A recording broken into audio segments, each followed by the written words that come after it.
সফর শেষেই পর্দা উঠছে পাকিস্তান সিরিজের 3 ম্যাচের টি-20 সিরিজ খেলতে মাত্র দুদিন বাদেই বাংলাদেশে আসছে পাকিস্তান ক্রিকেট দল। এর আগে পাকিস্তানের মাটিতে সবশেষ সিরিজে হোয়াইট ওয়াশের লজ্জা নিয়েই দেশে ফিরতে হয়েছিল লিটনদের। ঘরের মাঠে বদলা নিতে তাই এবার শক্তিশালী স্কোয়াড গড়ার কোনো বিকল্প নেই কোচ ও নির্বাচকদের।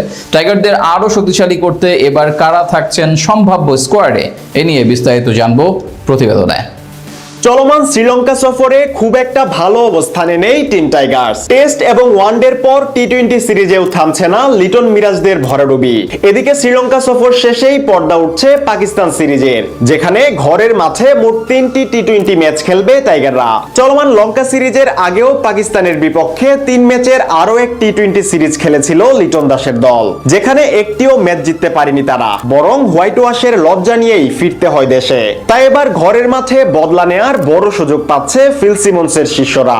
আসন্ন এই সিরিজের জন্য ইতিমধ্যেই 15 সদস্যের স্কোয়াড ঘোষণা করেছে পাকিস্তান ক্রিকেট বোর্ড। সবকিছু ঠিকঠাক থাকলে আগামী 16 তারিখ বাংলাদেশে পা রাখবে পাকিস্তান দল। জয় আদায়ের লক্ষ্যে তাই এবার আরো শক্তিশালী স্কোয়াড গড়তে হবে টাইগারদের। সেক্ষেত্রে শেষমেশ কারা থাকবেন নির্বাচকদের নজরে, এ নিয়ে চারদিকে চলছে জোর আলোচনা। এদিকে টাইগার ক্রিকেটারদের বর্তমান পরিস্থিতি বলছে এবারও সম্ভাব্য স্কোয়াডে ওপেনিং জুটির জন্য নির্বাচকদের প্রথম পছন্দ হবেন যুব বিশ্বকাপ জয়ী 2 ওপেনার তানজিদ তামিম এবং পারভেজ ইমন। সবশেষ টি-20 2 সিরিজে নিজেকে মেলে ধরার সর্বোচ্চ প্রচেষ্টা ছিল তামিমের, যদিও চলমান টি-20 সিরিজে ভালো করতে পারছেন না এই বাহাতি। তাই পাকিস্তান সিরিজটা তার জন্য হতে যাচ্ছে ভীষণ চ্যালেঞ্জিং।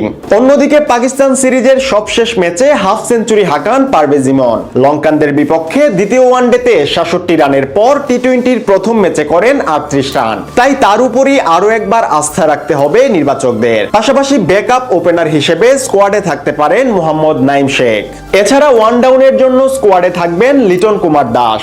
বাজে ফর্মের গন্ডি থেকে বেরিয়ে হতে পারছেন না এই টাইগার অধিনায়ক, তাই ঘরের মাঠে নিজেকে প্রমাণের কোনো বিকল্প নেই তার। এদিকে মিডল অর্ডারের গুরুত্বপূর্ণ 2 ট্রাম্প কার্ড হিসেবে স্কোয়াডে থাকবেন জাকির আলী অনিক ও শামীম হোসেন পাটোয়ারি। শামীমের হার্ড হিটিং এর সাথে জাকিরের আগ্রাসী ব্যাটিং শক্তি বাড়াবে দলের। এছাড়া স্কোয়াডে থাকতে পারেন তাওহিদ হৃদয় এবং সাইফুদ্দিন। বিপরীতে মাহিদুল ইসলাম অঙ্কন ও শেখ মাহাদির স্কোয়াড ভুক্তি অনেকটাই নিশ্চিত। স্পিনের পাশাপাশি রানের গতি সচল রাখতে স্কোয়াডে থাকতে পারেন অলরাউন্ডার মিরাজ এবং লেগ স্পিনার রিশাদ হোসেন।